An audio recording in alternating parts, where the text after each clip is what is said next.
Alors, on va revenir un petit peu sur ce qu'on a fait la semaine dernière et on va continuer, Bezrat Hashem.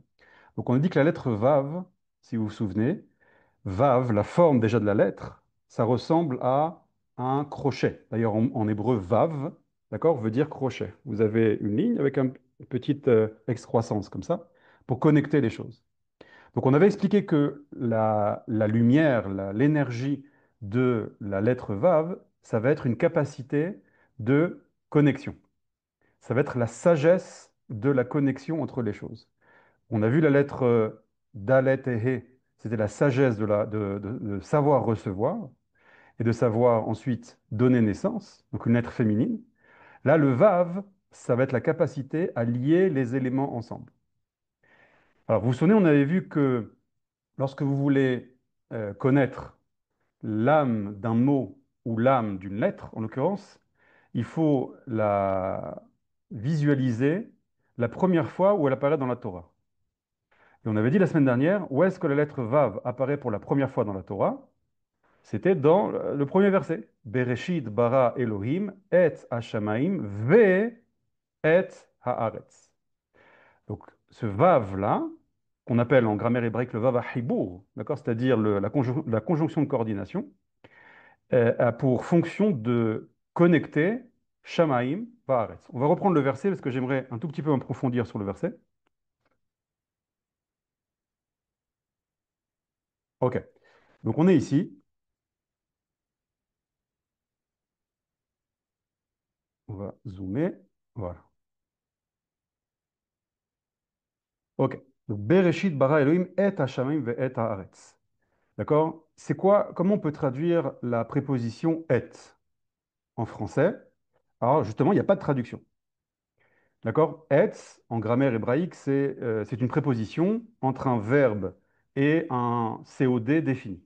Mais peu importe, il n'y a pas de traduction en français. Donc, ce qui m'intéresse, c'est que tu aurais dû dire normalement en hébreu, Bereshit bara Elohim et Hashamaim vehaaretz. Pourquoi tu répètes encore et haaretz? En réalité, cette préposition et, elle a un grand secret. C'est que vous remarquez que le et, ça commence par un aleph et ça finit par un tav. Donc, et, on pourra traduire, c'est pas vraiment, on ne peut pas traduire comme ça, mais la signification du mot et, on peut dire c'est l'entièreté de Aleph jusqu'à Tav, de Shamaim. Donc il y a une création de l'entièreté de Shamaim, et Haaretz, et de l'entièreté de Haaretz. Qu'est-ce que ça veut dire l'entièreté de Shamaim, l'entièreté de Haaretz? Rashi explique que tout a été créé le premier jour. C'est-à-dire Shamaim, évidemment Shamaim, c'est pas le ciel bleu, Haaretz, c'est pas la terre marron, d'accord? C'est des mondes spirituels.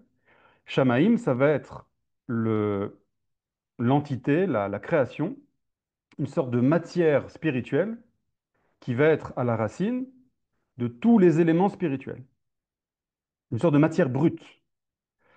Haaretz, ça va être une matière spirituelle qui va être à la racine de tous les éléments physiques et naturels. Donc imaginez-vous une pâte à modeler céleste, une pâte à modeler qui s'appelle Shamaim, une autre pâte à modeler qui s'appelle Haaretz.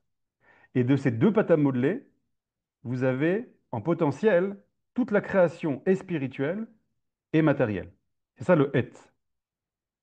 Et ensuite, les autres, le jour 2, le jour 3, etc., Elohim va simplement révéler les capacités de cette matière brute. Quand il fait le rakia, il prend de la matière de Shamaïm créée au premier jour pour former le rakia. Quand il fait le déchet, d'accord, l'herbe, il va prendre de la matière brute de Haaret du premier jour pour former l'herbe, etc., etc. Ça, c'est le et. Et on voit entre ces deux entités, il va y avoir un vav. Donc le vav va connecter Shamaim et Haaretz. Donc si on traduit ça, on avait dit que Shamaim, encore une fois, c'est pas le ciel bleu. Shamaim, on a vu ça dans plusieurs cours. Si on veut bien expliquer ce qu'est Shamaim, donner une définition, Shamaim, c'est l'endroit des valeurs divines. L'endroit où tout est tov, tout est bon. Shamaim, il n'y a pas de mal. En, vous vous souvenez de la phrase qu'on avait étudiée, En ra yored min hashamayim. Il n'y a pas de mal qui descend du Shamaim. Haaretz, c'est une autre structure, un autre monde, qui aura pour fonction de révéler les valeurs divines. Maintenant, dans Shamaim, il n'y a pas de mal. Dans Haaretz, il y a du mal. Donc, je vous ai fait 3 cours sur le bien et le mal, comment le mal s'est créé. Donc, comment on arrive à faire le lien entre un monde parfait et un monde imparfait, entre un monde fixe et un monde en devenir? Eh bien, c'est la lettre Vav. La lettre Vav, ça va être le canal, vous voyez, c'est comme une sorte de canal, d'axe, qui va faire le lien entre les valeurs divines et elle va les révéler dans Haaretz.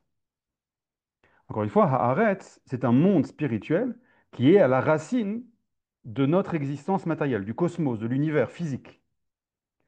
D'accord? Et notre cosmos, notre monde physique, doit être le réceptacle des valeurs de Shamaïm. Et vous vous souvenez, Shamaïm a beaucoup de noms. Shamaïm, ça peut être le Gan Eden, ça peut être le Olam Abba, ça peut être la Sphira de la Bina, ça peut être le monde de la Bria, ça peut être la première lettre He du tétragramme, ça peut être Léa, et Haaretz, ça peut être la Sphira de la Malchut, ça peut être le Olam Hazé, ça peut être Rachel, ça peut être le monde de la Asiya, etc., etc. Ça, toutes les notions kabbalistiques que vous apprenez, entre autres avec le Rav Yoel, c'est-à-dire, elles se retrouvent ici. Et donc on voit que le Vav va faire la connexion entre les deux. Si on s'approfondit un tout petit peu plus, hop, si on reprend, alors je ne vais pas prendre ce schéma-là, je prends un autre.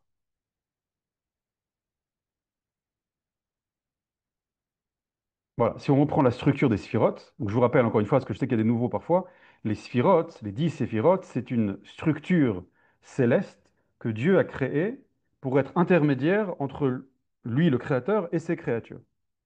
Maintenant, dans ces sphirotes, il y a Shamaim Va'aretz. Ça, c'est Shamaim, la Bina, et la Malchut, c'est Haaretz. C'est ça. Et vous remarquez qu'entre Shamaim et Haaretz, vous avez 6 séphirotes. Donc ces 6 séphirotes vont être l'intermédiaire, le Vav, entre le monde de Shamaim, le monde des valeurs divines, le monde du bien absolu, le monde de la vérité, et Haaretz, le monde du réceptacle de toutes ces grandes lumières-là, qui pour l'instant, il y a du mal, il y a du mensonge, il y a beaucoup de problèmes.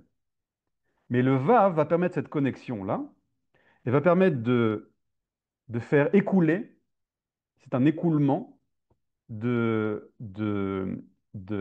valeurs de la Bina, des lumières de la Bina dans la Malchut, de Shamaim Va'aretz. Ça, on a vu ça la semaine dernière. On a vu un autre élément aussi. On avait parlé de Amalek. Vous vous souvenez? Excusez-moi 2 secondes.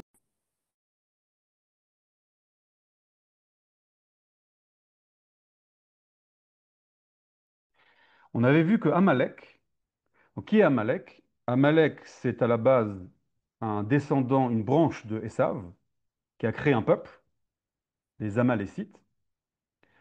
Et ce peuple-là, finalement, va disparaître dans l'histoire, mais va se réincarner dans des peuples ou dans des mouvements qui sont, euh, qui ont comment dire, pour objectif de vie de détruire Israël.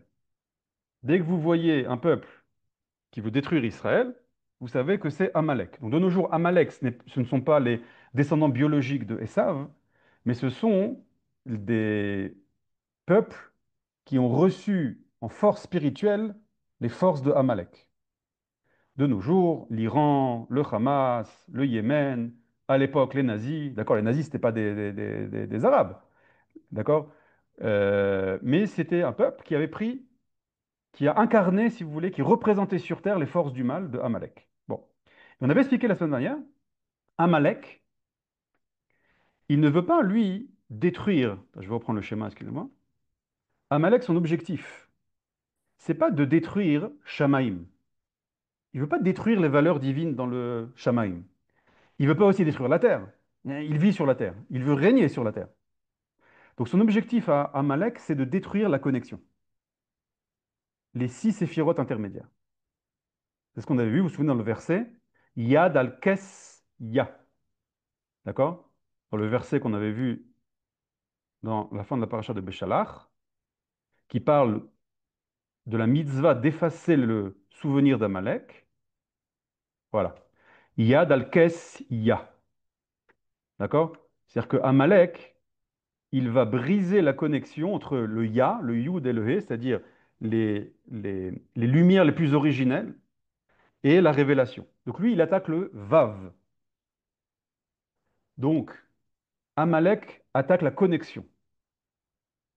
C'est pour cela que, j'approfondis encore un petit peu sur Amalek, il y a comment s'appelle le nom de la force spirituelle d'Amalek? Alors, pour comprendre la suite du cours, il y a un livre très important à avoir lu, c'est Harry Potter.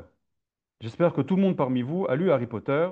C'est très très important pour comprendre la suite, et je rigole même pas, vous allez voir. Alors, comment s'appelle la force spirituelle d'Amalek?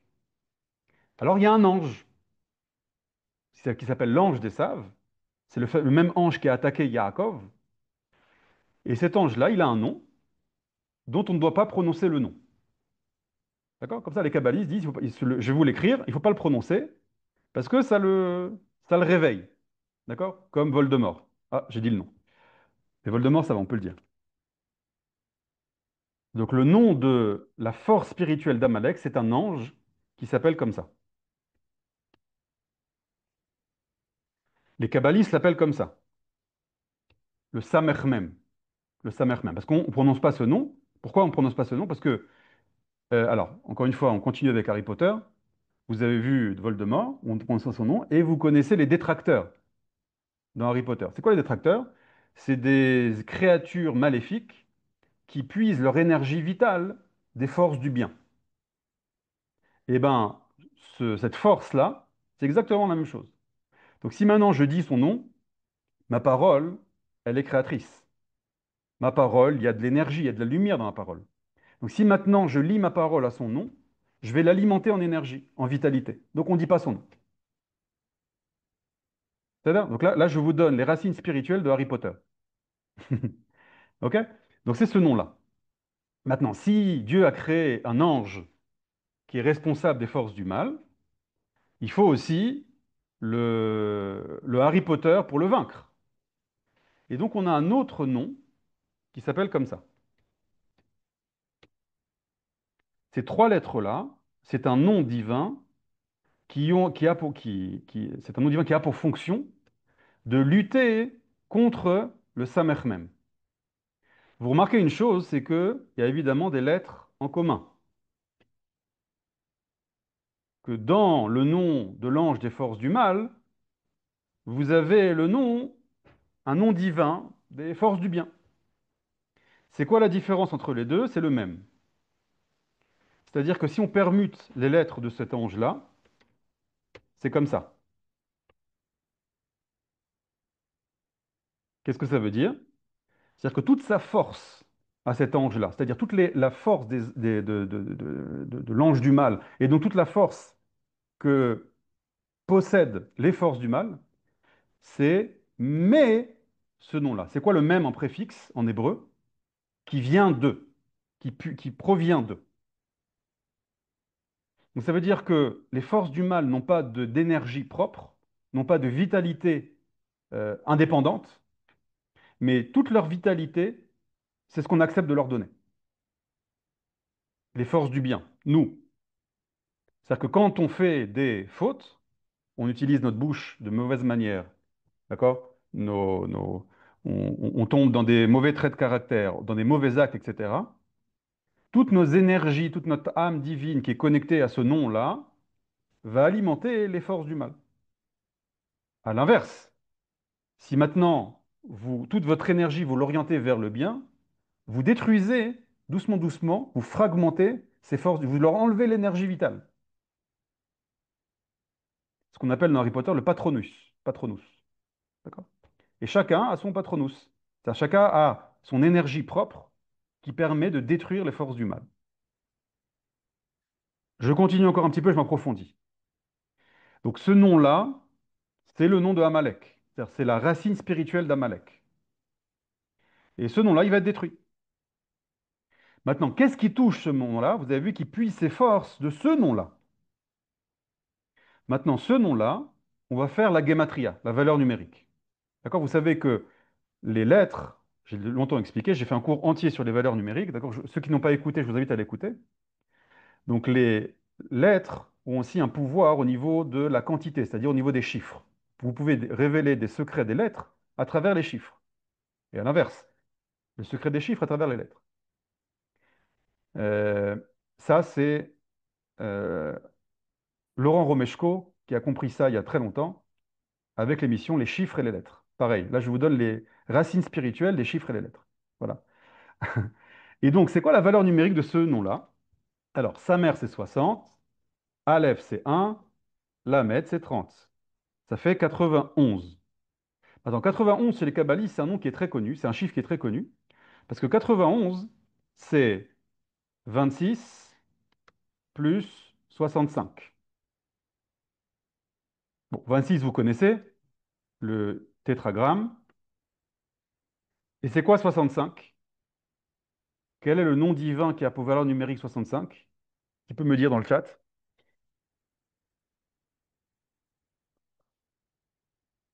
Alors, on a une réponse.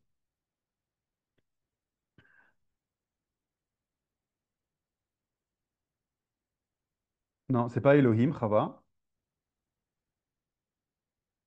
Allez, encore 10 secondes. Quelqu'un connaît? Adnout, il a fait Meod, Albert. D'accord? C'est Adonai.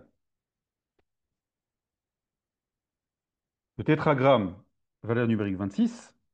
Et Adonai, avec un Aleph, c'est-à-dire valeur numérique 65. Bon, et alors? Qu'est-ce que ça veut dire, ça? Que ce nom divin, il a pour valeur numérique celui-là et celui-là. Bah, en fait, c'est quoi le tétragramme et c'est quoi Adnout? Alors, si je reprends maintenant mon, mon arbre séphirotique, d'accord? Quand on parle à chaque fois des séphirotes, les séphirotes, c'est un ustensile. Ça, les séphirotes, c'est une sorte de monde, un kéli, un réceptacle qui doit être alimenté en lumière. C'est-à-dire, c'est pas une structure vide. On doit l'alimenter en vitalité. Et chaque séphira, elle a un nom divin qui va l'alimenter. Alors, le tétragramme, c'est quoi? Il alimente quelle séphira? Le tétragramme, il alimente. Attends, j'aime pas trop comme ça, c'est pas très joli. Voilà, ça c'est plus joli. Le tétragramme, le Yud, Ke, Vav, Ke, il alimente en énergie, en lumière, en vitalité, ça, la sphira de la Tiferet. Maintenant, la sphère de la Tiferet, elle appartient à un groupe. Vous vous souvenez, c'est le fameux groupe des six. Il y avait le club des cinq et il y a le groupe des six. Beaucoup de références dans ce cours. D'accord? Donc ça, c'est le tétragramme. Le tétragramme, il représente cette globalité des sphirotes. Et le Adonai, ça représente la Malchoute. Donc, quand on va lier ces six séphirotes à la Malchoute, grâce à quoi on va le lier? Grâce à la lettre Vav. La lettre Vav va permettre d'harmoniser, de connecter ces six valeurs divines, le Chesed, l'abondance, la Gvura, la rigueur, la Tiferet, l'équilibre, le Netzach, l'éternité, le Hod, la beauté, le Yesod, les fondements, toutes ces valeurs divines qui viennent d'où? Qui viennent, n'oubliez pas, de Shamaïm, de la Bina. D'accord? Tout est dans Shamaïm. Donc ça va se déverser, se ramifier en six parties. Ça, c'est le tétragramme. Et quand il va se marier avec la Malchoute, c'est le tétragramme, Yud-Ke Vav-Ke, valeur numérique 26, qui se connecte au Adonai, valeur numérique 65. Et qui organise ce mariage? Et quand ce mariage se fait, c'est tout le bonheur, toute l'abondance, toute la joie, toute la guérison qui arrive sur Terre. D'accord? C'est pas juste des valeurs numériques de kabbalistes et des sphères célestes, hein. C'est-à-dire que ça a des conséquences très concrètes pour nous. À chaque fois qu'on fait une mitzvah, à chaque fois qu'on s'améliore, on crée cette connexion. Dès que cette connexion est créée, il y a une harmonie céleste qui descend sur Terre, et ça apporte la guérison, l'abondance, tout ce que vous avez besoin, individuellement, collectivement et au niveau de l'humanité. Donc je répète, on a, quand il y a un mariage entre ces six séphirotes, ces six séphirotes, ce qui les alimente, c'est le tétragramme, 26, et le mariage se fait avec la Malchut, le nom divin qui l'alimente, c'est Adonai, et quelle est la lettre qui va être responsable de connecter les deux? La lettre Vav. Mais cette lettre Vav, là, c'est juste un canal. Elle doit elle-même être alimentée en quelque chose. Donc quel est le nom divin qui va alimenter le Vav? C'est le fameux nom divin ici. Tout ce que je viens de dire, je vais le répéter, d'accord? C'est un peu profond. Je vais répéter doucement, doucement ce que je viens de dire. La lettre Vav va être alimentée par ce nom-là. Ce nom-là alimente la lettre Vav qui va connecter le tétragramme et Adonai, ou qui va connecter les six séphirotes à la dernière séphirote. Et quand tout est harmonieux, tout est connecté, quand le Vav agit, activé par ce nom-là, donc il y a les deux noms divins qui se lient, il y a un mariage dans le ciel, et donc il y a un mariage entre les sphirotes, et donc toute l'abondance divine arrive sur terre. Ça, c'est le tikkun absolu. Quand tout ça se ferait de manière totale et harmonisée, c'est l'Olam Haba, c'est les 6000 ans, c'est etc., etc. C'est le shalom sur terre, etc. Avant de reprendre, juste je termine ça. Qui va maintenant attaquer toute cette structure-là? Ben, c'est lui, Amalek. Amalek, encore une fois, il puise sa force de ce nom-là. Donc il enlève l'énergie quand on lui donne l'occasion à ce nom-là. Donc il enlève l'énergie au Vav. Donc au lieu de créer le mariage, il va créer le divorce entre ces deux structures-là. Et comment ça se traduit sur Terre?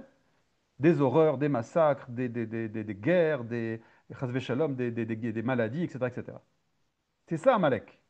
Amalek, ce sont des êtres démoniaques. Ils ont une forme humaine, ce sont des êtres démoniaques qui représentent sur Terre cet ange-là, cet ange du mal. Et c'est pour ça qu'ils attaquent sur terre le peuple qui fait la connexion, le peuple d'Israël. Le peuple d'Israël, c'est lui qui fait aussi la connexion. Donc vous comprenez, ici il se passe deux guerres. La guerre contre Amalek, ce n'est pas juste une guerre avec des fusils et des tanks. Il y a une double guerre. Il y a une guerre spirituelle et une guerre matérielle. La guerre spirituelle, c'est entre cet ange-là et ce nom-là, ce nom divin-là, on peut dire cet ange.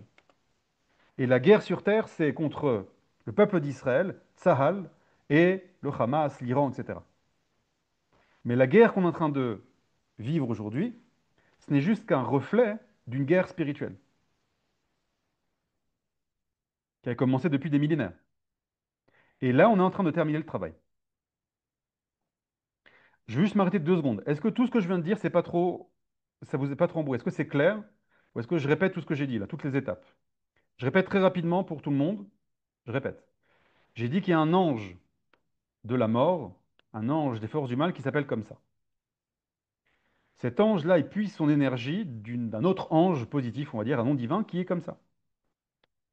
Maintenant, ce nom divin-là, il a pour valeur numérique 91. C'est-à-dire ce nom divin-là, il va une capacité de lier deux noms divins, 26 et 65, tétragramme et Adonai. OK? Bon, c'est quoi ces deux noms divins? Ces deux noms divins, c'est les six séphirotes du bas et la dernière des séphiras. C'est-à-dire, Adonai, c'est ces six séphirotes-là, pardon, le tétragramme, et Adonai, c'est la malchoute. Quand ce nom divin s'active, il va donner de l'énergie à une lettre, la lettre Vav. La lettre Vav, elle va lier ces deux noms. Et quand ces deux mondes, ces deux noms sont liés, il y a toute l'harmonie, l'abondance qui arrive sur Terre. Maintenant, celui qui a été créé par Hachem pour perturber ce processus de mariage, c'est celui-là.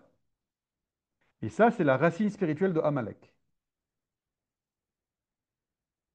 Donc il y a un combat céleste, c'est le combat entre Yaakov et l'ange d'ailleurs, hein. D'accord, le combat comment tu peux vaincre un ange? D'accord? Un ange, il n'a pas de corps. Donc comment Yaakov, il a fait un combat contre l'ange? Donc évidemment, le combat avec l'ange, c'était dans le ciel. Enfin, pas dans le ciel. Dans les mondes spirituels. C'est vrai? C'est ça le combat. D'ailleurs, quel ange? Les sages disent, contre cet ange-là. Yaakov il était tellement grand qu'il avait une capacité de tuer, en tout cas d'affaiblir cet ange-là, et carrément de le retourner. D'accord? Après, c'est l'ange qui a béni Yaakov. C'est-à-dire il lui a redonné toutes les forces. C'est pour ça que Yaakov a pu créer le peuple d'Israël. Top. Donc maintenant, j'aimerais m'approfondir encore sur Amalek. Donc on voit que Amalek, la lettre Vav, elle est tellement importante que les plus grandes forces du mal du monde attaquent cette lettre. Attaquent cette lettre et sur terre, c'est-à-dire à travers le peuple d'Israël, qui a pour responsabilité de faire ce lien, d'accord, entre Shammai et Maaretz, entre Hachem et Adonai, etc., etc., sur terre et dans le ciel. Et maintenant, j'aimerais vous montrer à quel point ce que je dis est vrai. Il y a un grand sage qui s'appelle le rabbi Levi Yitzhak Schneerson. Vous connaissez sûrement Rabbi Menachem Mendel Schneerson, qui est le rabbi Lubavitch, le rabbi. Et il avait un père. Son père s'appelle Rabbi Levi Yitzhak Schneerson. Et c'était un grand tzaddik, grand Talmid Chacham et kabbaliste. Et il a écrit un livre qui s'appelle Torah Levi Yitzhak, que je vous ai cité ici, qui est un commentaire kabbalistique de plusieurs passages du Talmud, du Midrash, etc. Et à un moment, il y a un endroit qui passe un peu inaperçu, mais qui est extraordinaire. Et vous allez voir ce qu'il dit. Euh, alors, 2 secondes, je fais une petite pause avant de rentrer dans ça. Je vois qu'il y a des questions. Youssef, cette alimentation, la force du mal, est-ce que c'est produit par toute l'humanité ou bien par le peuple juif? Cette alimentation, Youssef, j'ai pas très bien compris, excusez-moi. Est-ce que Israël est l'équivalent du Vav? Voilà, exactement. C'est-à-dire que Israël, si Amalek il attaque le Vav, il attaque la connexion. Donc Israël, c'est exactement ça, a comme rôle d'être le Vav, d'être le connecteur. C'est exactement le rôle d'Israël. Donc la lettre du peuple d'Israël, il y en a plusieurs, hein, parce qu'il y a plusieurs aspects au peuple d'Israël, mais un des aspects du peuple d'Israël, c'est le Vav, exactement. Euh, Est-ce qu'un ange peut bénir? Alors c'est quoi une bénédiction? Bah oui, parce que c'est ce qui est marqué dans la rencontre entre Yaakov et l'ange, d'accord? Il l'a béni à la fin. Dan, nous sommes donc responsables des malheurs qui touchent notre peuple. C'est un dur et dérange coïncidence. J'ai la notion de culpabilité. Ken, moi, j'aime pas la notion de culpabilité. J'aime la notion de responsabilité. C'est-à-dire que la culpabilité, ça enlève de l'énergie. La responsabilité, ça donne de l'énergie. Donc, évidemment qu'on est responsable de la situation. Et plus on est grand, plus on a une capacité d'influence sur le monde ou de destruction sur le monde. Donc c'est pas anodin. C'est pas moi qui le dis, c'est le Rav Cherki. Et c'est pas le Rav Cherki qui le dit, c'est le prophète Zecharia. Avant le 7 octobre, alors j'aime pas trop moi aussi ces connexions, mais le Rav Cherki dit que c'est le prophète qui a dit ça. Vous souvenez-vous de ce qui s'est passé avant le 7 octobre? Souvenez-vous de la situation dans le peuple d'Israël où on pensait carrément qu'il y allait avoir un schisme entre deux factions du peuple d'Israël. Ça devenait n'importe quoi. Des soldats voulaient déserter le pays, des pilotes voulaient refuser les ordres, etc. C'est-à-dire. Et alors, moi, j'aime pas ces connexions-là entre ça et ça, mais le Rav Cherki a fait un cours avant le 7 octobre où il a cité le prophète Zecharia qui dit qui décrivait plus ou moins la situation dans laquelle on était avant le 7 octobre et qui dit que les conséquences pourraient être très, très, très, très graves. Il y a un cours du Rav Cherki en hébreu sur ça, d'avant le 7 octobre, où il raconte un peu ce qui allait se passer. Bon. Donc, effectivement, on a une responsabilité. C'est-à-dire. Mais si on a une responsabilité de destruction, on a aussi une responsabilité de construction. Tout ce qu'on peut détruire, on peut le construire. C'est-à-dire. Donc, je continue. Euh, quel est le rôle du même? Eliaou nous pose la question. Alors, le même, le rôle, on étudiera quand on étudiera le même. Juste dans ce contexte-là, j'ai dit que le même, d'accord, Ani nosea mi Tel Aviv l'Erushalayim. Je viens de Tel Aviv à Jérusalem.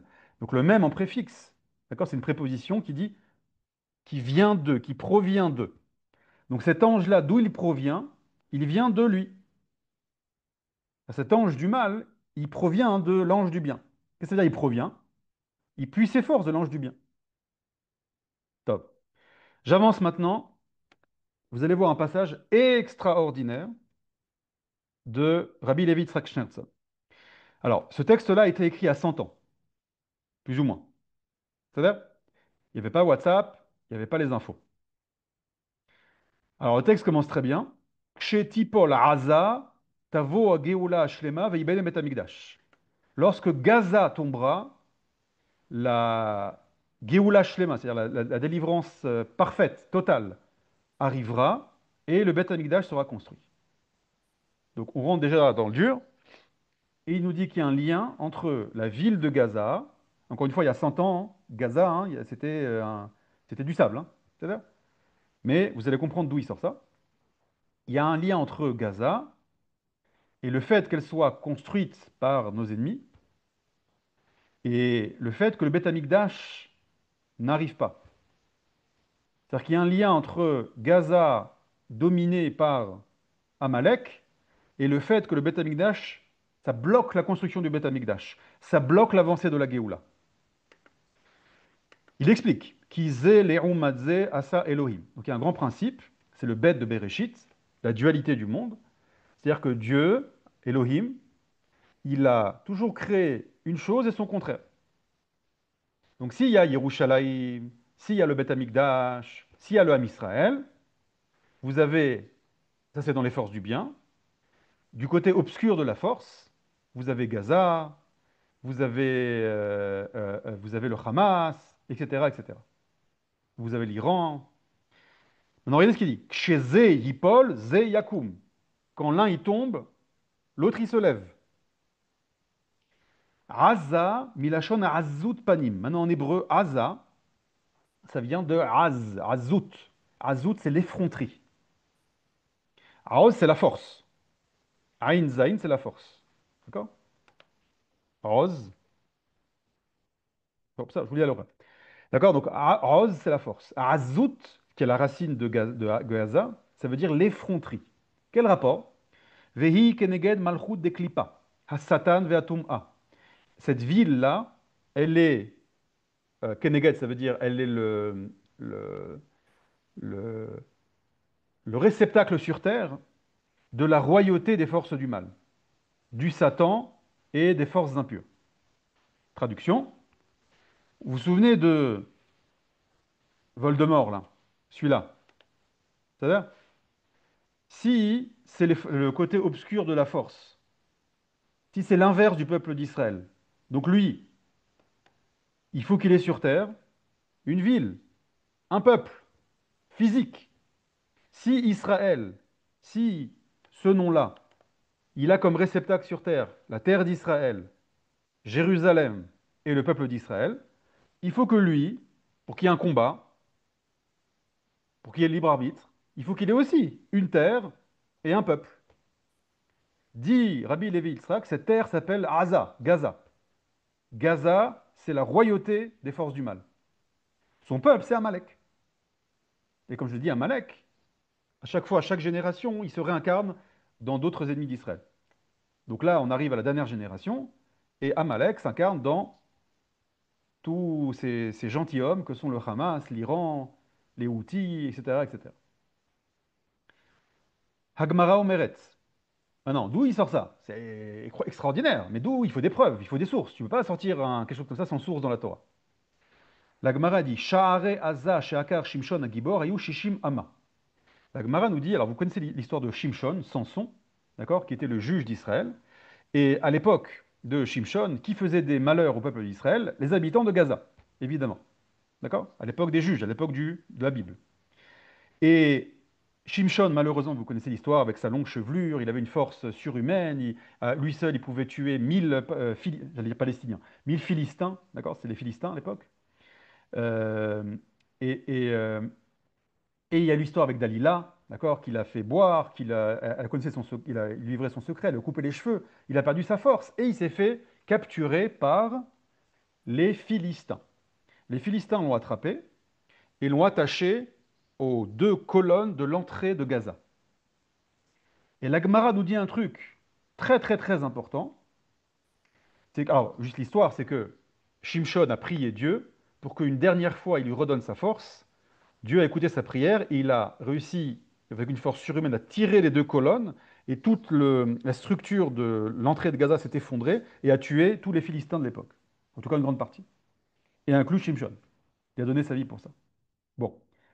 Donc il y a plein de choses très intéressantes avec cette histoire, mais la Gemara, elle veut nous donner une information capitale. Elle nous dit, les portes de Gaza que Shimshon a déracinées, que Shimshon le valeureux, le vaillant, a déracinées, avaient comme hauteur 60 amas, 60 coudées, c'est-à-dire environ 30 mètres. Donc le Talmud, il va gaspiller de l'encre pour te révéler que la hauteur des portes de Gaza, il y a 3000 ans. C'est quoi? C'est un cours d'architecture, là? Qu'est-ce qu'on s'en fiche de la hauteur des portes de... Évidemment, c'est le Talmud. Donc il y a un grand secret qui est révélé dans ce chiffre-là de 60 amas, 60 coudées. Qu'est-ce qu'il dit Rabbi Levi Yitzhak? Tout celui qui connaît la Bible, dès que tu entends 60 coudées, tout de suite, Mamet Salzel, qu'est-ce qui lui apparaît? Kenegdam Bagdusha Katuv le Bet Amikdash Harishon chez Shlomo Ameler Bana. Donc vous avez la ville de Gaza, vous avez les portes de Gaza, ça c'est le royaume des forces du mal. Donc c'est quoi le royaume des forces du bien? C'est Jérusalem. Et dans Jérusalem, le réceptacle de la lumière divine, c'est le Beth Amikdash. Et quelle était la hauteur du Beth Amikdash? C'est marqué dans le verset. Vehabayit asher bana hameler shelemo lachem, shishim, il y a une erreur là, shishim hama, 60 coudées. Et tu crois que c'est par hasard? Là c'est 60 coudées, là c'est 60 coudées. Alors moi je pose la question dans le Tanakh, qu'est-ce qu'on s'en fiche de savoir que la hauteur était de 60 coudées? Non, c'est très important. Déjà, dans le chiffre 60, il y a un secret, mais je ne vais pas le dire maintenant. Mais vous voyez que les portes du Beth Amikdash, c'est le réceptacle des forces du bien sur terre. Les portes de Gaza, c'est le réceptacle des forces du mal sur terre. 2 secondes, excusez.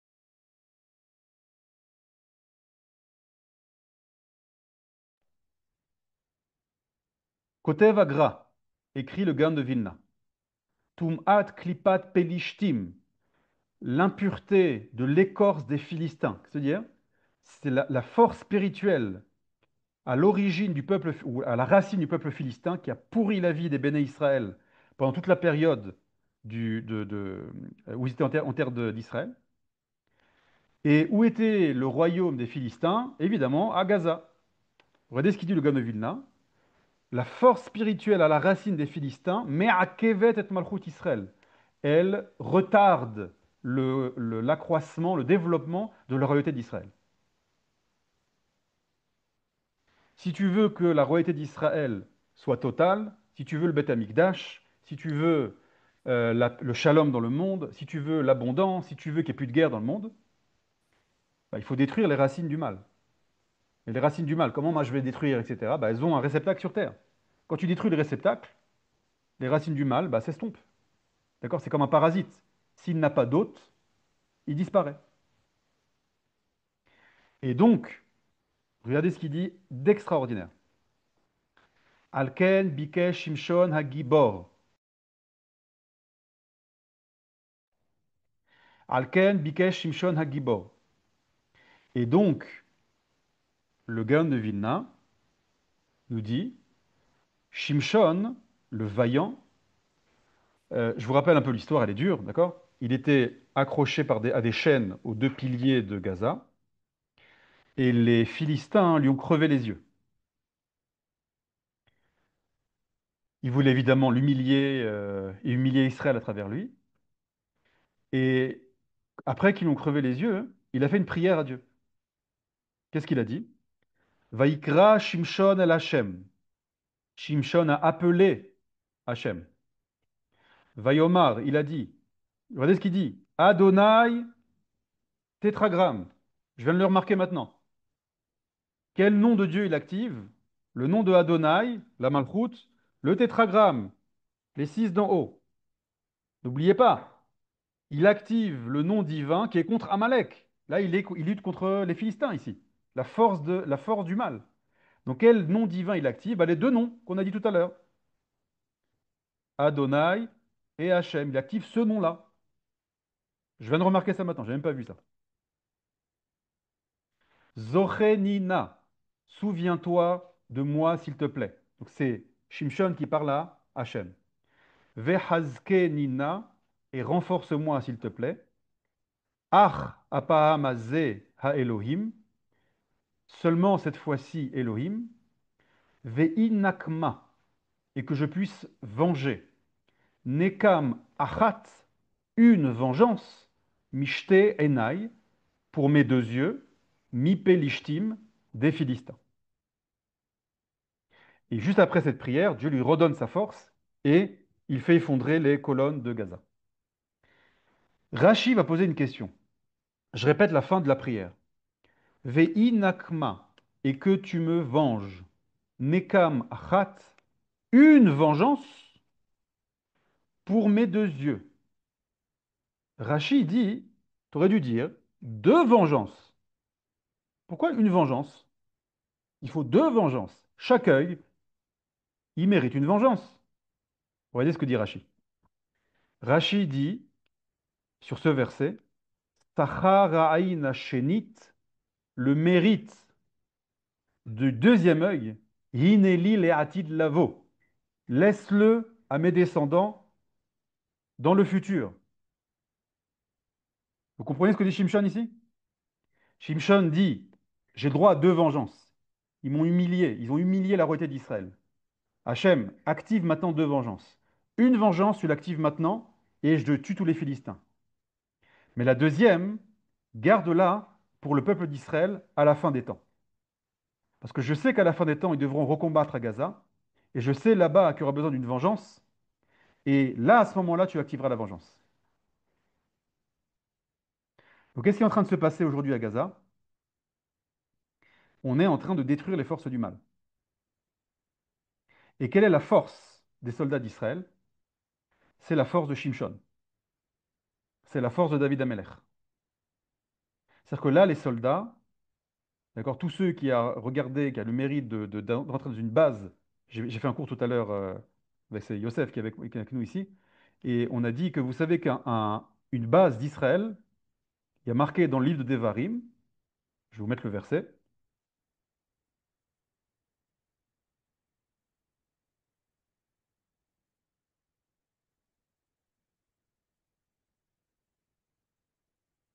regardez ce qu'il y a marqué dans le livre de Devarim. Qui Hashem Elohecha, donc Hashem et Elohim, les deux noms divins, mithalech bekerev machanecha, ils se baladent au sein de ton camp. Ici, on parle du camp militaire. Lehatzilcha, pour te sauver. Velatet oivecha lefanecha, et donner ton ennemi devant toi. Vehaya machanecha kadosh, et ton campement sera kadosh. Traduction. Quand vous rentrez dans une base militaire, vous rentrez dans un endroit où il y a Hachem Elohim qui se balade. Où Hachem dit cet endroit est kadosh. Donc, ça veut dire que les soldats, actuellement, qui luttent contre Amalek, qui luttent contre ce nom divin, ce Voldemort dont on a parlé tout à l'heure, ils ont avec eux la Shekhinah, la présence divine. Ils ont avec eux la force de Shimshon. Ils ont avec eux la vengeance. D'accord? On parle de vengeance, vengeance pour ce qui s'est passé le 7 octobre. C'est pas juste une vengeance du 7 octobre. C'est une vengeance de millénaires. C'est-à-dire que les soldats d'Israël, Tsahal, ils ont sur leurs épaules la vengeance du monde envers Amalek. Comme a dit, j'ai entendu quelqu'un sur un plateau de télévision en France qui a dit, Israël, c'est la guerre contre le Hamas, l'Iran, etc., c'est pas une guerre, euh, comment dire, localisée. Israël fait la guerre de l'humanité. Et il a tout à fait raison. C'est-à-dire que Tsahal, ils ont sur leurs épaules, ces jeunes, nos jeunes soldats, 18, 19, 20, 25, 30, ils ont comme responsabilité maintenant de venger des dizaines et des dizaines de générations qui ont subi le mal, la mort, les guerres qu'a fait Amalek dans le monde. Et c'est pour ça que quand vous voyez un soldat, alors on fait des prières pour eux, mais je vous dis, si vous voulez la bracha d'un tzaddik, prenez une bracha d'un soldat. Alors il va rigoler, il va vous rire au nez, quel bracha, quel machin. J'ai dit, c'est un gamin de 10, 20 ans. Mais c'est pas un gamin de 20 ans. C'est un gamin de 20 ans. Mais si Hachem l'a nommé responsable, c'est pas pour rien qu'il est né là où il est né. Et c'est pas pour rien que nos soldats, d'accord, ces âmes-là se sont habillées dans ces corps-là, dans cette génération-là. Ça veut dire que c'est des âmes immenses. C'est des âmes qui ne sont jamais arrivées en réincarnation. C'est des âmes pures. C'est pas vous qui dites ça, c'est les kabbalistes qui disent ça. Cette génération-là de combattants, c'est des générations qui n'ont jamais été en réincarnation. Donc ils ne se rendent même pas compte, ils ne savent même pas qui ils sont. Mais je vous dis, si vous voulez la bracha d'un tzaddik, j'ai entendu un kabbaliste qui m'a dit, tu sais, le degré le plus haut des sphirotes, pardon, c'est le Keter. C'est le Keter. Ici. Le Keter, c'est la séphira qui est la plus proche de la lumière divine. Et on n'y a pas accès. Il dit, comme ça, un kabbaliste m'a dit, il y a quelques mois, il y a deux catégories de personnes qui ont accès à ça. Soit les plus grands kabbalistes de la génération, avec leur intention kabbalistique, et les soldats d'Israël. C'est ça, il m'a dit. Pourquoi? Parce que pour accéder à cette dimension, il faut ce qu'on appelle la Messirut Nefesh. Il faut être prêt à donner sa vie pour les valeurs du bien. Et ça, c'est les soldats d'Israël. Comme ça, il m'a dit. Il m'a dit, on s'en fout, kippa, pas kippa, on s'en fout de ça. C'est ce qui transparaît à travers eux, c'est quelque chose de beaucoup plus grand qu'eux. Ils ne se rendent même pas compte. Mais ils ont cette capacité Il m'a même dit, il m'a même dit, et j'ai un doute, est-ce que ils ne sont pas plus grands que les kabbalistes? Parce que le kabbaliste, dans toute sa grandeur, tout son travail intérieur qu'il a fait, qui est extraordinaire, c'est vrai, le Sophie Shadbar, lui, le soldat, le petit jeune, là, il est prêt à donner sa vie. Donc le kabbaliste aussi, il est prêt à donner sa vie dans un certain sens, d'accord? Il donne sa vie pour Israël. Mais pas même autant comme ça, il m'a dit. Il dit, j'ai un doute, est-ce que les soldats ne puissent pas d'un niveau du Keter plus haut que les kabbalistes? Il faut comprendre que cette guerre-là qu'on est en train de voir, hein, c'est pas juste une guerre technique. C'est une guerre d'abord qui est métaphysique, c'est une guerre spirituelle, des forces du mal contre les forces du bien, ou les forces du bien contre les forces du mal. Et là, ce qu'on est en train de vivre, c'est la fin des forces du mal. Et ces petits gamins-là de 20 ans, 25 ans, qui sont à Gaza, qui sont en Syrie, qui sont au Liban, qui sont, etc., ce sont eux qui vont réussir à vaincre les forces du mal. C'est-à-dire, il faut se rendre compte de quelle génération on est en train de vivre ici.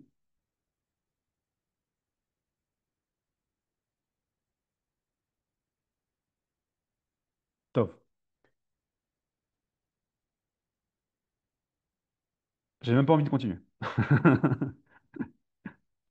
J'ai pas prévu de parler de ça, mais c'est tellement beau que ça suffit à lui-même. Bon, je fais une petite pause question. Alors, euh, bonsoir, j'ai dit cela sur le Vav le dernier cours, et vous m'avez dit que c'était le Hé. Vous parlez, Evelyne, de le peuple d'Israël. Est-ce que c'est le Vav, est-ce que c'est le Hé? C'est ça? En attendant, les sourates, tu une des esprits. Très, très bien, Eliaou. Xavier, plus grand est le bien, plus grand est le mal à affronter. Exactement. Ça veut dire, si, je répète sur notre génération de manière générale, et particulièrement nos soldats, si c'est eux qui ont été désignés pour euh, lutter, détruire, j'allais dire la crasse de l'humanité, mais c'est pas de l'humanité, c'est des êtres démoniaques. D'accord? J'ai un élève qui m'avait dit une fois, le Hamas, c'est des barbares, c'est comme des animaux. Et je lui ai dit, chas v'shalom de dire ça. Les animaux sont des créatures divines qui ont une structure. Jamais un animal fait ce que le Hamas fait. Donc, ce n'est pas non plus des êtres humains. Ils ont une forme humaine. C'est des êtres avec une forme humaine qui représentent les forces du mal sur Terre. C'est pour ça que je les appelle les êtres démoniaques. Et donc, oui, plus le grand est bien, plus le grand est le bien, plus grand est le mal à affronter. Comment on prononce ces deux noms divins, Adonai et Adonai? Alors, Stéphanie, vous avez raison. Le tétragramme, on ne le prononce pas. Le tétragramme, on dit Adonai. On le prononcera au Lamaba ou au Beth Amikdash. Parce que ce nom-là, comme c'est le nom de... d'un monde réparé, on ne pourra le dire que dans un monde réparé. Donc pour l'instant, on a le droit de le lire, mais on n'a pas le droit de le prononcer. D'accord? Mais ça, j'ai fait un cours entier sur ça quand j'ai parlé des noms de Dieu. D'accord? J'ai un cours sur les noms de Dieu où j'ai parlé de ça, du tétragramme et de Adonai. Alors, incroyable ce texte, tellement proche de ce qu'on vit actuellement. Alors, ce texte-là, c'est pas tellement proche, c'est ce qu'on vit actuellement. D'accord? Ça veut dire que ce qu'a dit le Rabbi Levi Yitzhak Schneerson, il n'a fait que, entre guillemets, citer des sources qui étaient connues. C'est-à-dire que les sages, en l'occurrence les kabbalistes, savent que le dernier combat, ce sera à Gaza. Donc c'est pas tellement proche, c'est ça. C'est ce qu'on est en train de vivre. Je continue dans le chat. Bevakasha, pourriez-vous me répéter comment la première He et le Vav sont alimentés? Le He est alimenté par le nom de Adonai, Aleph, Dalet, Nun et Yud, et le Vav est alimenté par la combinaison de tétragramme et de Adonai. Euh, Comme dans Esther, le poteau pour l'édifice, etc., Nachon Ruth. Alors, tu devrais aller dans une base et leur faire ce shiur. Bon, elle me tutoie parce que c'est ma mère, hein, je vous préviens, c'est pas un manque de respect, je crois, parce que ma mère m'a dit que ça. C'est toi, maman? Ok. Alors, je vais vous raconter, juste après la guerre, au début de la guerre, j'ai un ami à moi officier qui m'a dit, viens, je vais te faire entrer dans ce qu'on appelle, alors c'était, Tsahal venait de rentrer dans Gaza, c'était le début de la guerre, et il y a, proche de Gaza, il y a ce qu'on appelle le Shetar Kinous, c'est-à-dire un endroit où les soldats rentrent et sortent dans Gaza. Il m'a dit, viens leur faire un Dvar Torah, viens, etc. Bon, il m'a fait rentrer là-bas. Et je vous la fais courte parce que j'ai pas beaucoup de temps. Mais justement, moi, je voulais faire un Dvar Torah, les renforcer, etc. Et ce que j'ai vu là-bas, c'est ça. C'est ce verset-là. D'accord? C'est-à-dire la Gdusha, la Shrina. C'est-à-dire que j'ai vu des soldats rentrer de Gaza, remplis de boue, de blessures, etc., en train de chanter. J'ai vu des soldats, des gamins de 18 ans, de 20 ans, partir au combat. C'était le début, hein. Rafiah, toutes les ils marchaient même là-bas, là, en chantant. Kippa, sans kippa, il voulait une seule chose, c'était des Teilim et des tzitzit. Il demandait ça. Et à un moment, j'avais un petit groupe comme ça réuni, et mon copain dit, ah, fais-le en Dvar Torah. Et il n'y a rien qui est sorti. Et je ne sais pas pourquoi, il n'y a rien qui est sorti. Et je leur ai fait un Dvar Torah sur ça, sur rien qui est sorti. Je leur ai dit, voilà, je voulais vous faire un Dvar Torah, mais je ne vais pas faire un Dvar Torah, parce que vous êtes les dernières personnes au monde qui a besoin de paroles de Torah. Parce que ce que je suis en train de voir là, j'ai vu dans leurs yeux le feu, la présence divine, c'était incroyable. J'ai dit, c'est une Torah vivante, ce que je suis en train de voir. Pourquoi on apprend la Torah? Pour vivre la Torah. La Torah, c'est un arbre de vie. Mais quand tu es déjà en train de vivre la Torah, tu n'as pas besoin de faire un cours de Torah. Tu n'as pas besoin d'apprendre la Torah parce que tu es en train de le vivre. Je ne vais pas t'apprendre une chose que tu vis déjà. Et donc je leur ai dit, je vais juste vous dire merci. Et je vais juste vous dire une chose, parce qu'ils n'avaient pas leur portable pendant des semaines pour les préparer psychologiquement, ils leur ont enlevé leur portable. Et donc, ils ne savaient pas ce qui se passait bah, au REF, euh, dans le pays. Et je leur ai montré des vidéos d'enfants qui priaient, qui faisaient des télim pour eux. Et ça les a beaucoup émus. Et d'ailleurs, ils m'ont dit, sachez que on ressent votre prière. Des types sans kippa qui m'ont dit ça, hein. Il m'a dit, au combat, on ressent votre prière. Donc, dis-leur de continuer à prier pour nous, parce qu'on ressent au combat votre prière. Donc voilà, c'est des soldats, c'est les dernières personnes qui ont besoin d'un cours de Torah, parce que c'est des êtres divins, s'il y a les êtres démoniaques d'un côté, vous avez les êtres divins de l'autre, qui vivent la Torah. En disant alimenter le mal, comme vous avez dit, que toutes nos fautes sont l'aliment de Amalek, je vais vous demander, est-ce que les fautes des goyim ont le pouvoir d'alimenter le mal ou bien sûr, bien sûr. Ça veut dire que ce soit juif ou non juif, on a une âme divine, et le peuple juif a des mitzvot, les non-juifs ont des mitzvot. Le peuple juif a des Averot, des commandements interdits, et les non-juifs ont des commandements interdits. Et donc, si on utilise notre bouche, notre corps, nos actions pour faire le mal, peu importe juif ou non-juif, d'accord, on détruit. À l'inverse, si on utilise toute notre structure pour faire le bien, ben, on détruit Amalek et on construit le monde. Les nations sont alors du côté des forces du mal. Pas du tout, Eliaou, c'est exactement l'inverse, c'est ce que je vous ai dit maintenant. Les forces du mal, c'est Amalek. C'est-à-dire, les forces du mal, c'est pas les nations du monde. Je vous rappelle qu'il y a un verset qui dit que les nations du monde deviendront Israël. Je cite souvent ça. Ve'ilvu elai goyim rabim, ve'yuli le'am. M'accompagneront de nombreuses nations et seront pour moi un peuple. Donc chez les nations du monde, il y a un potentiel d'être Israël, qui révéleront un jour. Le fait que le monde soit monté contre les Israéliens prouve qu'il véhicule les forces du mal. Non, le fait que le... Alors déjà, le monde n'est pas contre Israël. C'est pas vrai. Il y a beaucoup d'individus dans le monde qui sont pour Israël. Alors, tu peux pas forcément le dire parce que les médias, les machins sont en général pas favorables à Israël. Mais vous avez beaucoup de gens qui comprennent qui se passe. Il y a beaucoup de gens bien dans le monde. Et les gens bien, ils voient où est le bien, où est le mal. D'accord? Donc moi, je pense qu'il y a beaucoup de gens qui soutiennent Israël. Mais pour l'instant, ça commence un peu à émerger, mais ça ne peut pas, comment dire, transparaître dans les médias de manière claire. Je pense qu'il y a un pourcentage très élevé de la population mondiale qui soutient Israël. Tov, Claude Claire, allez-y. Le micro, le micro. Ouvrir le son, voilà. Voilà, allez-y. Ken.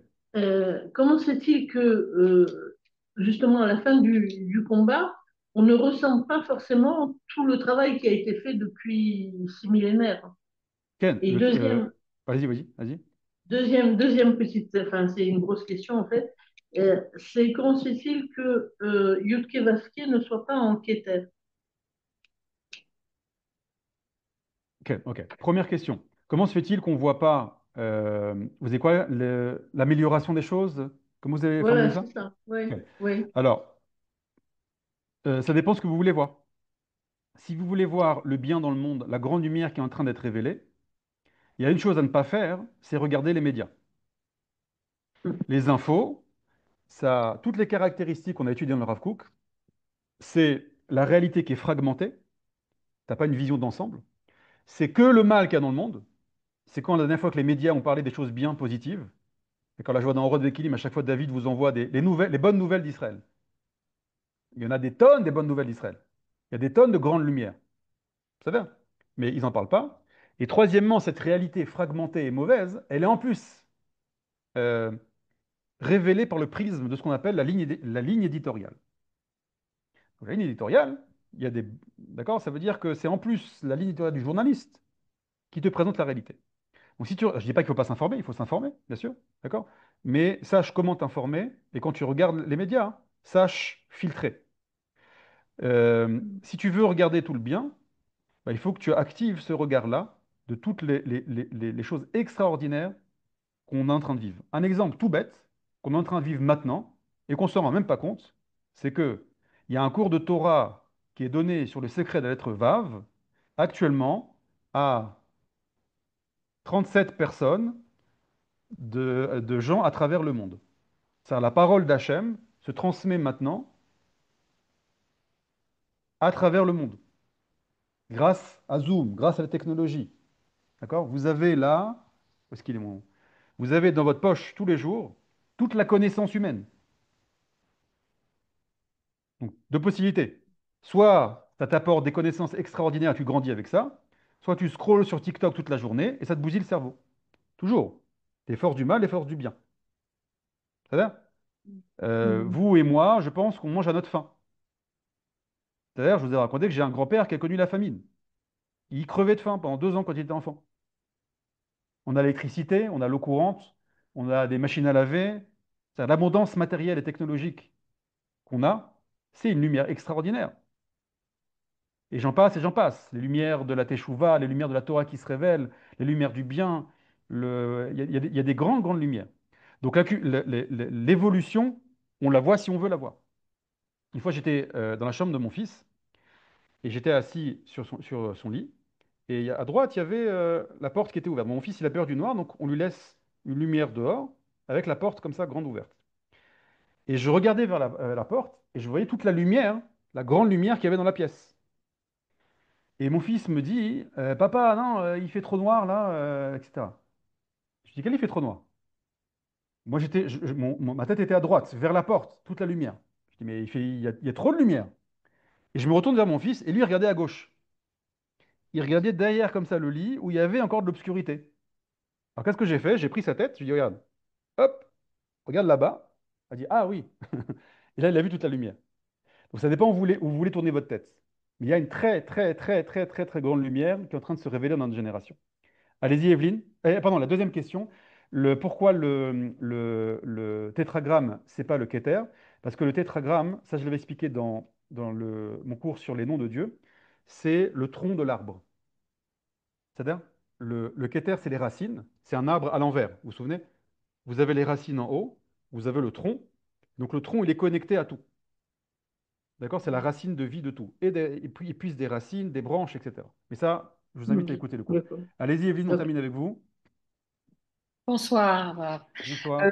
La question que je me posais, c'est par rapport à une conférence que j'ai réécoutée du Rav Uri Cherki cet après-midi, en ce qui concerne l'utilisation des chrétiens du Vatican, disons, qui quelque part n'acceptent pas l'État d'Israël, qui acceptent les Juifs, mais pas l'État d'Israël, que les chrétiens se serviraient de l'islam, des islamistes, pour justement exterminer Israël et prendre la place. Bon, je résume, hein, c'était pas aussi simplement dit, mais ça voulait dire ça. Alors, ça m'a posé question dans le sens que c'est ce que l'on vit aujourd'hui en Europe par rapport justement à un discours très paradoxal, parfois mais en même temps, ça contredit un petit peu ce qu'on a dit tout à l'heure par rapport aux nations qui vont devenir Israël. Voilà, c'est une question Ok. un Ok. peu Alors déjà, dense. par rapport au Vatican, au christianisme, il y a une mutation, voire une révolution spirituelle qui s'opère dans le christianisme depuis 1948. C'est lié à la Géoula d'Israël, mais je n'ai pas le temps de développer maintenant. Il y a beaucoup, Mhm. beaucoup, beaucoup d'évolutions qui se passent dans le christianisme suite à ça. D'ailleurs, une des évolutions ou révolutions, c'est les courants évangélistes, d'accord, qui n'existaient pas avant. Alors, il y a du bien, il y a du mal dans ça, d'accord, mais il y a, c'est marrant que ça a émergé avec le retour d'Israël sur sa terre.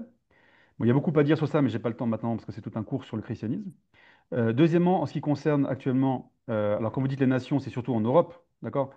On voit d'un côté un effondrement à tous les niveaux, et d'un autre côté, on parle de un jour les nations deviendront Israël. Bah, pour Mhm. devenir Israël, comme dit le Maral de Prague, pour qu'il Le y ait de chaos. l'existence, il faut qu'il y ait, il dit, le néant précède l'existant. Ça veut Chaos, dire oui. que toute cette destruction qui est organisée par eux-mêmes, hein, les Mhm. wokistes, les gauchistes, il n'y a pas d'extérieur, ils sont nés de l'intérieur. Mhm. Donc c'est une destruction de tout cet ancien monde avec toutes ces anciennes valeurs. Il y avait des grandes valeurs très positives, d'accord? Et pour arriver maintenant à des valeurs divines. C'est-à-dire, donc il y a un projet divin derrière tout ça. C'est dur, c'est difficile, mais rassurez-vous, ça va pas durer beaucoup de temps. C'est-à-dire, donc ça va Merci. bientôt se terminer. Les amis, je vous dis une très bonne soirée à vous. Chodesh Tov, Merci beaucoup. Chag Merci. Sameach, À Leitraot, des bonnes nouvelles. bientôt. Leitraot, Leitraot. Shalom, shalom. Merci, merci.